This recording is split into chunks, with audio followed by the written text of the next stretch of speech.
বিরতির পর স্বাগত।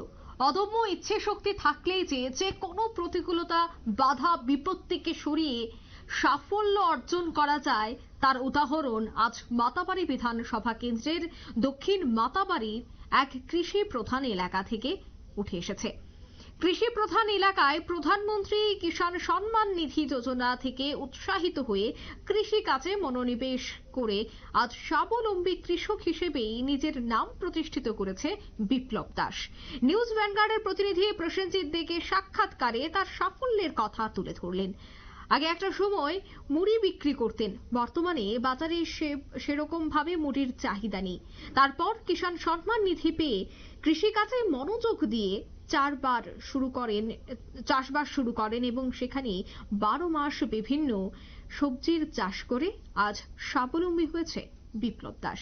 নিউজ ভ্যানগার্ড প্রতিনিধি প্রসেনজিৎ কি তুলে ধরছে দেখাচ্ছি। আমরা রয়েছি মাতারবাড়ি বিধানসভা কেন্দ্রের একটি কৃষি প্রধান অঞ্চলে, যেখানে এক কৃষক কিষাণ সম্মান নিধি পেয়ে তিনি আজ উৎসাহিত হয়ে কৃষিকাজে নেমেছে এবং তিনি একটা সময় মুড়ির ব্যবসায়ী করতেন, কিন্তু মুড়ি বাজারে সেভাবে এখন বিক্রি হয় না।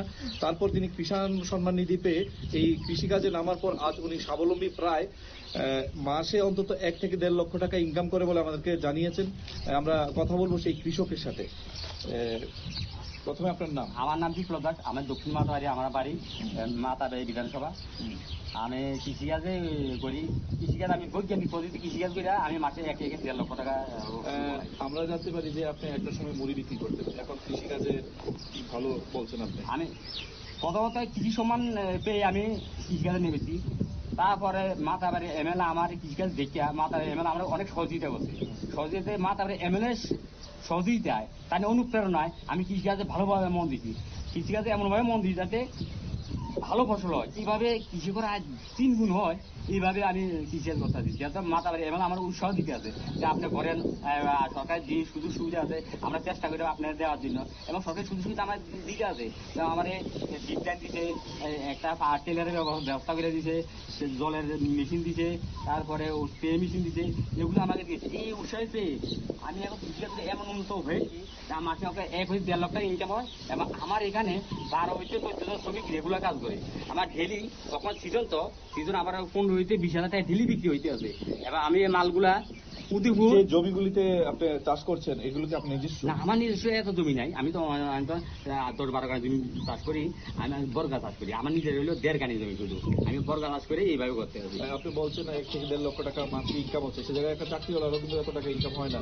তো সে জায়গায় যারা কৃষকরা আছে নিজের জমি নেই, তাদের উদ্দেশ্যে কি বলবেন আপনি সফল কৃষক হয়ে?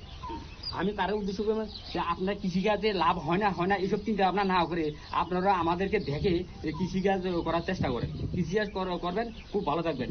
অল্প সময়ে কৃষকরা খুব উন্নত করতে আছে। অল্প 2 মাসে ফসলগুলো উঠতে থাকেন। 2 মাসে যদি আপনি একটু পরিশ্রম করেন তাহলে আপনি টাকাটা পেয়ে নেবেন। কিন্তু আমি ব্যবসা খাতে এত টাকা পাইতেন না।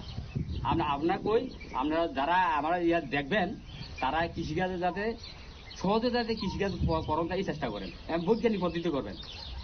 আপনি কি কোনো পুরস্কার পেয়েছেন? হ্যাঁ, আমি পুরস্কার পেয়েছি বলতে আমাকে এই কৃষিকাজে এইসব দেখে আমাকে মাতাবাড়ি বিধায়ক আমাকে দিল্লি পাঠিয়েছে। তাহলে কি আমরা বলতে পারি আপনি একজন সফল কৃষক? হ্যাঁ, আমি একজন সফল কৃষক। আমি আগে সাধারণ মানুষ ছিলাম।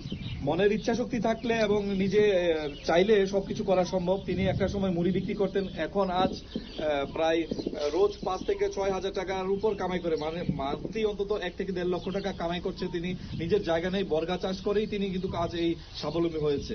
তো আমরা এতক্ষণ এই চিত্রই দেখালাম এবং কথা বললাম সেই সফল কৃষকের সাথে। উদয়পুর থেকে প্রসেনজিৎ দে, নিউজ ভ্যানগার্ড।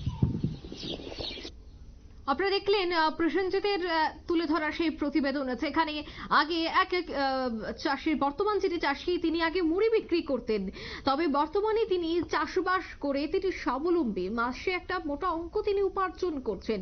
তাই এক কথায় বলা যায় যে উদ্যম ইচ্ছে থাকলেই যে সবটাই সম্ভব, তা কিন্তু বারবার এই উদাহরণ দ্বারা স্পষ্ট। নিয়ে নিচ্ছে এই মুহূর্তে ছোট্ট একটি বিজ্ঞাপন বিরতি, সঙ্গে থাকুন।